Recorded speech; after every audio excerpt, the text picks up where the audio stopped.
नमस्कार, मैं हूं रंजीत झा और आप देख रहे हैं एचएस बिहार। हमारे साथ हैं आज दो वरिष्ठ पत्रकार। पहले प्रवीण वागी जी हमारे साथ बैठे हुए हैं और दूसरे तरफ हैं हमारे बीच प्रियरंजन भारती जी। सर, आप दोनों का बहुत बहुत स्वागत है। धन्यवाद। जिस चीज़ का इंतजार किया जा रहा था, लोकतंत्र के महापर्व का, बिहार में लोकतंत्र का महापर्व कब होगा, यानी बिहार विधानसभा चुनाव की तारीखों का ऐलान कब होगा, इसका इंतजार बेसब्री से बिहार में किया जा रहा था। और बिहार का चुनाव देश भर के लिए चर्चा का विषय हमेशा से रहा है। तो इसका ऐलान आज कर दिया गया है। चुनाव आयोग ने पूरी घोषणा कर दी है, यानी इस बार 3 चरण में चुनाव होने हैं, जिसमें 28 अक्टूबर, 3 नवंबर और 7 नवंबर को बिहार विधानसभा चुनाव के लिए मतदान किया जाएगा और 10 नवंबर को गिनती हो जाएगी। हम इसी मुद्दे पर बात करने वाले हैं हम अपने वरिष्ठ सहयोगियों से, और हम जानेंगे कि इस बार का विधानसभा चुनाव कई महीनों में कैसे खास है और पिछले बार जो चुनाव हुआ था उसकी अगर तुलना की जाए तो क्या बदल गए हैं इस बार। सबसे पहले प्रवीण सर, हम आपसे जानना चाहेंगे, इस बार जो आपने चुनाव आयोग की घोषणाओं को सुना, क्या अंतर देख रहे हैं पिछले बार के मुकाबले में? पिछले बार के मुकाबले में ये चुनाव बिल्कुल अलग है और पिछली बार से इसकी तुलना नहीं की जा सकती है, इसलिए कि सब कुछ इसमें बदला हुआ है जी। प्रचार का तरीका जो है वो बदला रहेगा, मतदाताओं का जो बिहेवियर रहेगा वो बदला हुआ रहेगा, बूथों पर जो व्यवस्था है वो बदली हुई रहेगी, और जो मतदान कर्मी रहेंगे उनका पोशाक वो पीपी किट में पहन के रहेंगे। तो मुझे लगता है कि ये चुनाव का एक्चुअली ये समय उचित नहीं था। अभी का जो माहौल है, जो स्थिति है, और कोरोना के चलते जो संकट पूरा देश झेल रहा है, उसमें चुनाव कराना अभी उचित नहीं होता। मगर चुनाव आयोग ने क्या सोचा, क्या सर्वे किया, उसने मुझे पता नहीं, उसकी जानकारी नहीं। मगर ये फैसला आप ले लिया है तो चुनाव तो होगा, मगर इसके दुष्परिणाम चुनाव के बाद देखने को मिलेंगे। ये एक मुझे लग रहा है कि कोरोना का समय चल रहा है, कोरोना का समय चल रहा है, और कोरोना की महामारी कहीं ऐसा ना हो कि एक बार फिर दोबारा से लौट आए इस चुनाव के बाद। ये खतरा मुझे दिख रहा है जी। हम इसमें शामिल करेंगे प्रियरंजन सर, आपसे हम जानना चाहेंगे कि इस बार का जो आप चुनाव देख रहे हैं, तो चुनाव आयोग ने जो घोषणा की तो दायरा बड़ा हो गया, फेज कम कर दिया गया कि 3 फेज में करने हैं। पिछले बार 5 चरण में चुनाव हुए थे, इस बार 3 फेज में कर दिया गया। तो क्या ये जो पूरा आप देखते हैं इस चीज़ को, चुनाव का ये चुनाव खर्च हो तो इस पे देश पे कितना बोझ पड़ने वाला है, बिहार पे क्या असर पड़ेगा इसका? ये सबसे पहला असर तो यही पड़ा कि चुनाव जो पिछले 2015 को आप याद करिए तो 5 चरणों में चुनाव हुए थे, और तब ये महामारी जो वैश्विक महामारी है कोरोना, ये नहीं थी। कोरोना काल में ये पहला चुनाव लोग कह रहे हैं। मैं ये कह रहा हूँ कि कोरोना है ही पहली बार विश्व में, तो इसमें ये जब चुनाव, जब ऐसा संकट आया हुआ है विश्व पर, तो ऐसे में चुनाव होना ये तो अभूतपूर्व है, क्योंकि सारे लोग डरे सहमे हुए हैं। कहाँ किसको कौन सी बीमारी, एक अखबार में मैं आज ही पढ़ रहा था कि नेगेटिव आने के बावजूद लोगों का फेफड़ा बेकार हो जा रहा है, संक्रमित है वो अंदर से, लेकिन रिपोर्ट निगेटिव आ रही है। हर आदमी डरा हुआ, सहमा हुआ है। ऐसे में चुनाव आयोग अपनी जिम्मेवारियां पूरी करने के लिए चुनाव जबरदस्ती, मुझे लग रहा है कि ये जबरदस्ती थोपा जा रहा है मतदाताओं, ये चुनाव थोपा गया है। अच्छा, एक चीज़ देखा जाए, कहा जाता है कि जब भी कोई चुनाव होता है तो देश की मुद्रास्फीति जो है वो भी बढ़ जाती है, महंगाई बढ़ने की बात हो जाती है। तो ऐसे परिस्थितियों में इस बार जो 3 चरण में चुनाव किया गया, लेकिन जो व्यवस्था आप देखिए कोरोना के चलते इतनी बड़ी व्यवस्था की जा रही है, कितना बड़ा खर्च, क्या असर पड़ रहा है इसका? नहीं, बिल्कुल असर तो पड़ेगा, ये महंगाई बढ़ेगी स्वाभाविक रूप से, और ये भी गारंटी नहीं है कि सारे लोग, मतदाताओं में कितना प्रतिशत मतदान हो पाएगा, ये $1 मिलियन क्वेश्चन है, क्योंकि लोग डरे समय हुए जा नहीं पाएंगे। लेकिन इतनी तैयारियां, इतनी जद्दोजहद की जा रही है। अब आप कल्पना कीजिए 42,000 से ज़्यादा मतदान केंद्र, एक मतदान केंद्र पर 1,000 मात्र लोग मतदाता जा सकेंगे। उनके लिए सेफ्टी के उपाय किए जा रहे हैं, उनके मास्क, सैनिटाइजर, ये उनकी दूरी, और उसमें फिर चुनाव कर्मी जो लगेंगे उन पर जो खर्च आ रहा है। महंगाई तो बढ़ेगी बेशक, और महंगाई, अभी हमारे साथी कह रहे थे कि आफ्टर इफेक्ट जो चुनाव का होगा वो कहीं भयावह हो सकता है। तो प्रवीण सर, इसमें एक चीज़ हम लोगों ने जब ये सुन रहे थे तो कहा गया कि कोरोना मरीजों को भी वहाँ भेज दिया जाएगा, आखिरी में अनुमति है। हाँ, तो ये किस हिसाब से, मतलब कि कोरोना मरीज जाए नहीं जाए, और ये जाना जरूरी है क्या? मतदान कर्मी वहाँ पे लाखों लोगों को लगाया गया है, इतना बड़ा दायरा कर दिया गया है, बूथों की संख्या बढ़ा दी गई है, तो ये फैसला सर इसको कैसे देख रहे हैं आप? नहीं, कोरोना को लेकर के जो प्रोटोकॉल घोषित किया गया है और पूरे विश्व में लागू है, उसका भी ये उल्लंघन है जी। क्योंकि प्रोटोकॉल में ये कहा गया कि जो पॉजिटिव केस हैं कोरोना से पीड़ित जो मरीज हैं वो आइसोलेशन में रहेंगे जी। किसी के संपर्क में नहीं आएंगे, कहीं बाहर नहीं निकलेंगे जी। मगर चुनाव आयोग कह रहा है कि वो भी बाहर जाकर के बूथ पर जाकर के वोटिंग कर सकेंगे। जी। पहले ये कहा जा रहा था कि उनके घर पर व्यवस्था की जाएगी वोटिंग की। जी जी।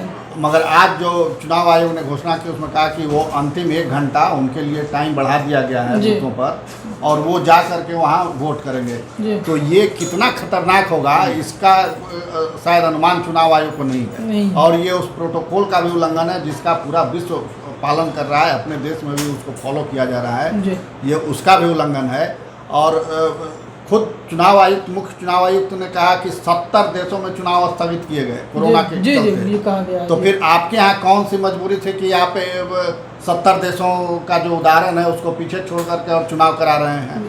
एक तो इसमें सर सवाल उठ जाता है कि चुनाव आयोग ने यह भी कहा कि सिर्फ और सिर्फ वर्चुअल रैलियां होंगी, वर्चुअल रैलियां होंगी और इसके अलावा जो राजनीतिक दल थे वो शुरू से इस बात का विरोध कर रहे थे कि समय सही नहीं है चुनाव कराने का, जिनको चुनाव लड़ना है वो लोग खुद विरोध कर रहे थे कि जब रैलियां ही नहीं होगी तो हम लोग चुनाव कैसे करेंगे। तो फिर इस तरह का फैसला क्यों आ रहा है सर? नहीं, जो सत्तारूढ़ पार्टी था वो विरोध में नहीं था, वो तो पक्ष में था कि चुनाव हो जाए, समय पर हो। जी।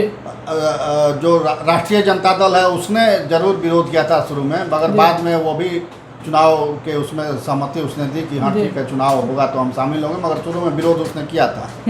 तो राजनीतिक दलों को तो ये दिख रहा है कि अगर विधानसभा का कार्यकाल समाप्त हो गया, राष्ट्रपति शासन लग जाएगा तो फिर जो विधायक हैं वो बेरोजगार हो जाएंगे। तो कैसे उनकी रोजी रोटी चलती रहे, उनका जो विधायकी है वो बची रहे, इसके लिए ये चुनाव कराया जा रहा है। चुनाव आयोग राजनीतिक दलों से राय ली, राजनीतिक दलों ने राय दी कि हाँ चुनाव होना चाहिए। इसका आर्थिक दुष्परिणाम भी होगा, कोरोना वाला दुष्परिणाम तो होगा ही, दूसरा पहलू है कि आर्थिक दुष्परिणाम भी होगा। चुनाव में बड़े पैमाने पर आर्थिक लेन देन होता है, मतलब खर्च होता है, काफ़ी राशि खर्च होती है, पॉलिटिकल पार्टियों द्वारा, उम्मीदवारों के द्वारा खर्च की जाती है और उससे एक रोजगार का नया सृजन होता है। जी। पोस्टर लगाने वाले, तरह तरह का झंडा बना करके बेचने वाले, माइक वाले, टेंट हाउस, कुर्सी हाउस, ये सब जो हैं उनका, ये हेलीकॉप्टर वाले लोग और लाखों कार्यकर्ता इसमें जुटते थे, तो उनका भी कुछ इसमें आमदनी कुछ होती थी। तो ये सारा कुछ अब नहीं हो पाएगा। वर्चुअल रैली यानी आप कमरे में बैठे बैठे संबोधित करेंगे तो आपकी बात ही मतदाताओं तक नहीं पहुंच पाएगी। 7 करोड़ से अधिक, लगभग 8 करोड़ मतदाता हैं, वोटर हैं बिहार में। तो वर्चुअल रैली से आप कितने लोगों तक पहुंच सकेंगे? ये संभव नहीं कि वर्चुअल रैली से आप 8 करोड़ लोगों को एड्रेस कर सकें, अपनी बात पहुंचा सकें। तो सर ये आधा अधूरा चुनाव हमको लगता है। हम प्रियरंजन सर से जानना चाहेंगे कि वर्चुअल रैली के सहारे छोड़ देना और कि 5 लोग ही जाएंगे, एक घर पे संपर्क करने के लिए भी जाएंगे, गाड़ियां भी 5 निकलेंगी, लेकिन एक परिस्थिति आप बिहार का ये भी देखिए कि जब भी कोई विरोध प्रदर्शन होता है तो कोई कोरोना, कोई लॉकडाउन का कोई पालन नहीं किया जा रहा। ऐसे में चुनाव आयोग की इस गाइडलाइन का कितना असर पड़ने वाला है? मुझे नहीं लगता कि गाइडलाइन का अच्छा सा पालन हो पाएगा। हालांकि लोग गांव देहात में आज भी देखिए तो लोग पालन नहीं कर रहे हैं, लेकिन बीमारियां भी गांव देहात में जिस तरह से फैल रही हैं वो रिवील भी नहीं हो पा रहा है। लोग जान भी नहीं रहे कोरोना है या नहीं है, उनको जांच नहीं करवाते, जांच समय पर नहीं होता, मौत के शिकार हो जा रहे हैं। तो ऐसी स्थिति में जो आप ये जानना चाह रहे हैं गाइडलाइंस का पालन, मुझे नहीं लग रहा है कि गाइडलाइंस का पालन होगा। और सबसे बड़ी बात है गाइडलाइंस का जब पालन नहीं होगा तो फिर कोरोना संक्रमण के बचाव के सारे मापदंड, सारे उपाय धरे के धरे रह जाएंगे, बीमारी फैलेगी। बिल्कुल बिल्कुल। जब हमारे मित्र कह रहे थे कि 70 देशों की जो परिभाषा बनी चुनाव नहीं कराने की, उसे लांघ करके चुनाव आयोग को क्या आन पड़ी थी कि बिहार का चुनाव कराएं। मुझे नहीं लगता है कि चुनाव कराने की कोई बहुत ज़्यादा आवश्यकता थी।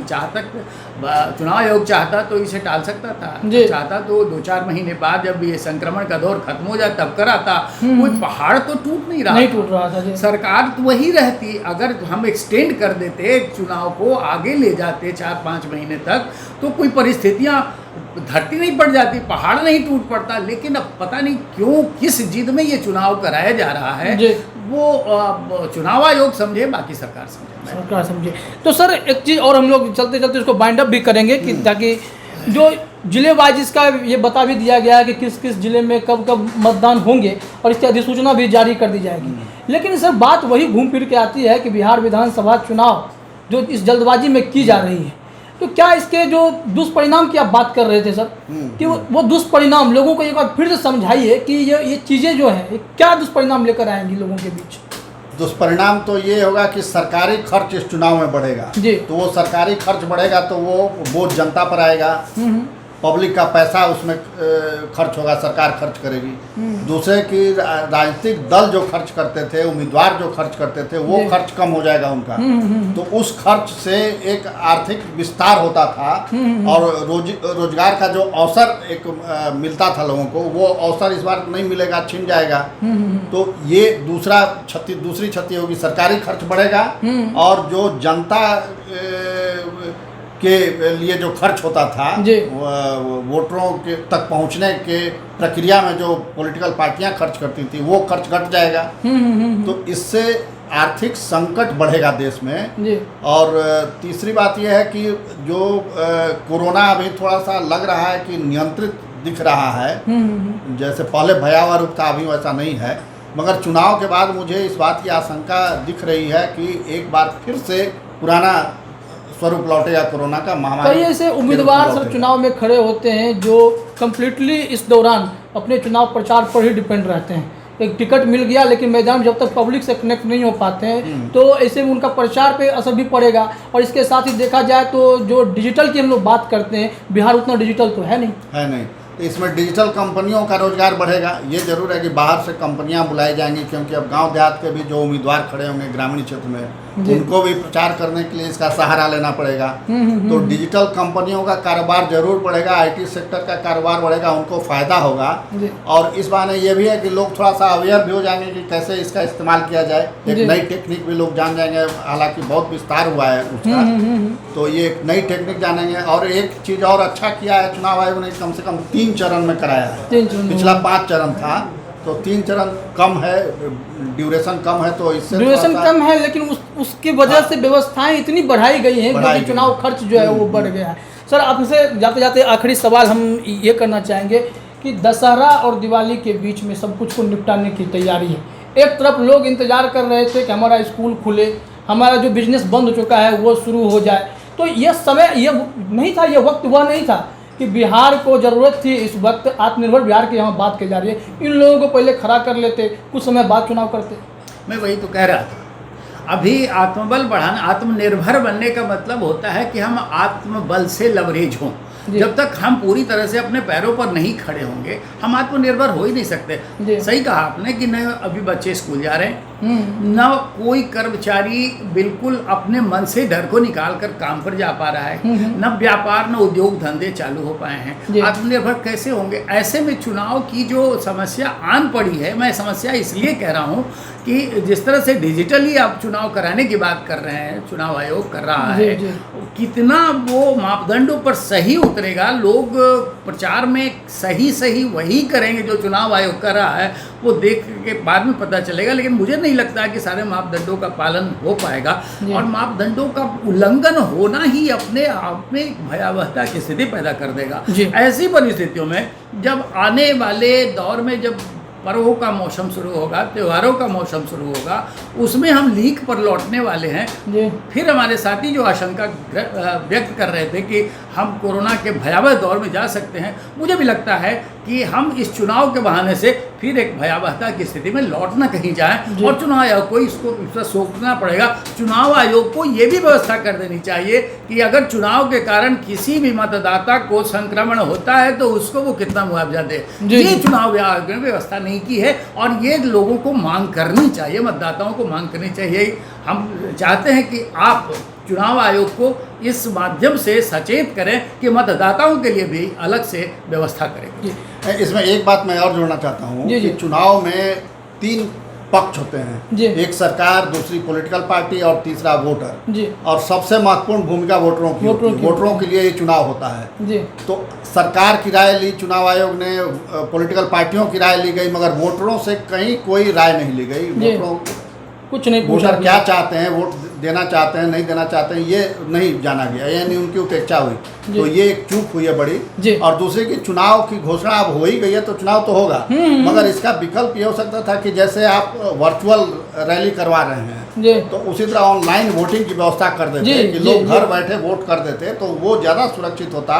जी। और लोग आराम से वोट देते, वोटिंग रेशियो भी हाई होता। जी जी तो वो एक विकल्प था जिसको चुनाव आयोग ने उस पर ध्यान नहीं दिया। तो ये करना चाहिए था। मगर अब अंत में यही हम लोग अपील करना चाहेंगे जी। कि अब वोटर सावधानी पूर्वक जरूर निकलें घर से और वोट करें, क्योंकि अब चुनाव 5 साल में वोट एक बार देना तो आता है। जरूरी भी वोट है। देना राष्ट्रीय कर्तव्य है हमारा। जी, जी। तो इसलिए वोट देने के लिए जरूर हम जाएं, निकलें घर से, मगर सावधानी बरतते हुए कि कहीं कोई कोरोना लेकर के उधर से घर न लौटें, ये जरूर रखें। तो अभी आप सुन रहे थे, हमारे साथ थे प्रवीण बागी जी और प्रियरंजन भारती जी। इन दोनों से आपने चुनाव आयोग की घोषणा के बारे में, उसके आफ्टर इफेक्ट्स के बारे में और मतदान की प्रक्रियाओं पर जो सारे समस्याएं जो आपके मन में सवाल थे, हमने उन पर चर्चा की है। भले ही यह राजनीतिक दलों के लिए लोकतंत्र का महापर्व हो, लेकिन आम जनता के लिए जरूर टेंशन देने जैसा है। अगर कुछ बीमारियां फैल जाती हैं या कोरोना का दुष्प्रभाव जो होता है भयावह रूप में अगर हमें देखने को मिल जाए इस मतदान के दौरान, तो बिहार के लिए स्थिति कंट्रोल से बाहर भी हो सकती है। तो चुनाव आयोग ने कई बिंदुओं को लैग किया है, यह बात भी हमारे